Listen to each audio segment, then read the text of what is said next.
제가 그 아쉬운 게 하나 있는데 그때 사표를 안 냈으면 네. 제가 지금까지 12월 31일까지 경찰이에요. 예. 제가 평생을 수사를 했어요. 네. 반부패 수사대장이라고 이런 수사하기 딱이에요. 예. 그러면 저는 체포를 하러 현장 지휘를 하겠습니다. 제가 예. 직접 바로 가겠습니다. 그냥. 예.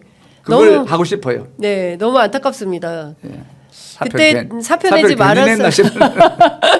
사표 내지 말고 계속 경찰의 신분을 유지하시면서 맞습니다. 징계를 견디고 해서 근데 오늘날 이런 일이 벌어질 줄 누가 알았겠습니까? 예, 지금 너무 저는 참담합니다. 알았죠. 예? 저는 알았습니다. 아, 총경님 아셨습니까? 예, 그 당시를 한번 되돌이켜 보면 예. 제가 이제 그 경찰국 반대가 경찰을 이제 정치적으로 이용해 먹기 위한 윤석열의 그 수작이다 해서 경찰국을 반대하는 경찰서장 회의를 하지 않았습니까? 네. 그때 그 다음 날 바로 이상민 장관이 그 기자들 앞에서 그랬습니다.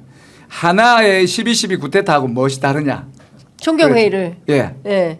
그거 기억나십니까? 네. 그래서 국회의원들 항의를 받고 그 말은 취소를 했죠. 국회에 가서. 네.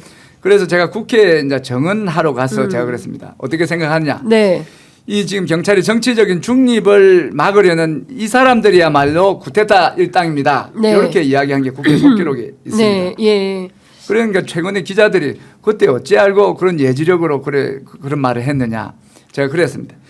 누가 누구를 비난을 할 때 어떤 네. 용어를 쓰고 단어를 쓰는데 저 경찰서장 회의를 다른 말로 비난하지 않고 구테타로 비난했을 때는 네. 이 사람들 생각에 머리 염두에 구테타가 있었다는 거죠. 아. 그래서 아까 말한 대로 2022년도에 경호처 법을 바꿀 때 바꾸고. 이제 그 경찰을 다 이유가 있었다. 이유가 있었다. 예. 국방부 장관을 경호처장을 국방부 장관으로 장관으로 할 때도 저도 알아봤습니다. 그 사람 예. 인상이나 바꿀 시기가 아닌데 네. 위기 상황에 대통령이 정치적인 위기 상황에서 바꿀 때 그거는 국민들 많이 알아봤을 거예요. 그러니까 이거는 어느 정도 그 예정이 돼 있었고 네. 예측 가능했기 때문에 그 당시 9월 달인가 김민석 최고위원께서 네.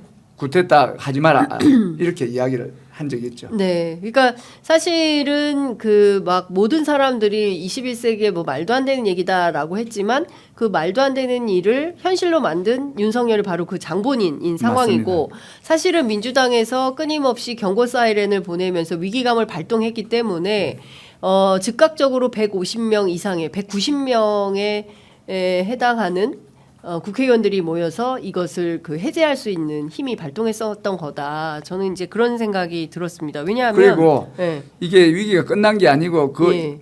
그러니까 며칠 해제 요구 그 다음 날인가 그 다음 날 네. 전국에 있는 그 원외 민주당 원외 위원장 네. 그 다음에 지방위원 네. 하고 국회의원은 물론이고 그래 2차 구테타 그 설에 대비해서 많은 그 사람들이 국회를 지키고 국회 외곽에는 시민들이 지켰는데 네. 그게 2차 구테타에 관련된 구체적인 정보가 있었고 아하. 그 일설에 의하면 시도가 있었다가 다시 실패했다는 그런 이야기가 있을 정도로 2차 쿠데타 시도가 있었다. 구테타 시도가 있다는 정보 때문에 예. 이렇게 우리가 밤을 새웠고 예. 있었다가 미수에 거쳤다는 그런 이야기가 있을 조금 정도로 더 구체적으로 설명을 해주실 수 있으실까요? 어떤 아니 그러니까 시도인지요? 민주당 고위층에서는 네. 믿을 만한 그 정보를 통해서 있었기 때문에 네. 비상 소집을 해서 전국에 있는 다 지방 오라고. 의원, 예. 그 원외 지구당을 다 오라 했었죠. 그러니까 사실상 지난 그 토요일 이후가 되는 겁니까? 아니면 그 전이 되는 겁니까? 그러니까 한 이틀 있다가 이틀. 12월 3일 이틀 있다간가 해가지고 네. 이제 그 목금 해제 사이에. 요구를 했을 때 네. 이제 바로 또 다른 예. 그 2차 쿠데타 시도가 있었는데 워낙 국민들의 저항이 강하고 또 민주당이 비상 사태에 돌입해서 국회에 있기 때문에 그것도 그렇고 바로 그냥 해제가 될 그것도 가능성이 그렇고 있으니까 못했다. 군인들이나 이제 그렇습니다. 1차에 가담했던 사람들이 다 이제 정신을 차리고 이러면 안 되겠구나 하는 예, 양심 고백을 하고 그런 것도 있었고 특전 사령관 같은 경우에는 예. 반성한다. 예. 지시라도 안 따르겠다. 안 따르겠다. 이런 공개적인 거부사도 있었죠. 예. 그런 것 때문에 예.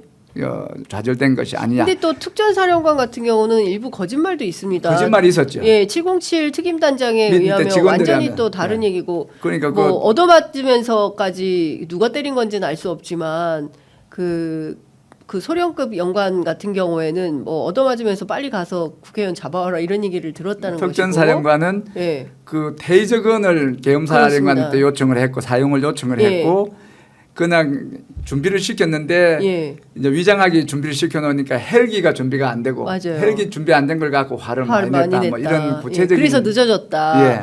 그리고 어찌됐든 150명이 안 되도록 해라라는 게 이제 707 특임단장의 맞습니다. 임무였다라는 거고 사실 그분들 다 얼굴 드러내면 안 되는 분들인데 얼굴 드러내놓고 기자회견하고 결국 군 떠나겠다 이렇게 하게 됐습니다.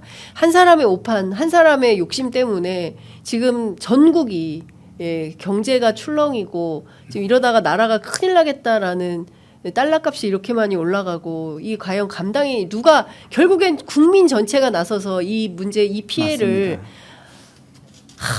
이거를 해결을 해야 되는 이런 진짜 상황이 벌어지니까 해결을 해야 되는데 해결을 빨리 하지 않으면 더 회복할 수 큰일입니다. 없는 경제적인 안보적인 이런 군사적인 위험이 있을 수가 그렇습니다. 있어요. 지금 당장 트럼프 취임하게 생겼는데 누가 그럼 가서 미국 대통령 만날 거며 당장 그 이시바도 온다고 했다가 방한도 취소해 버리고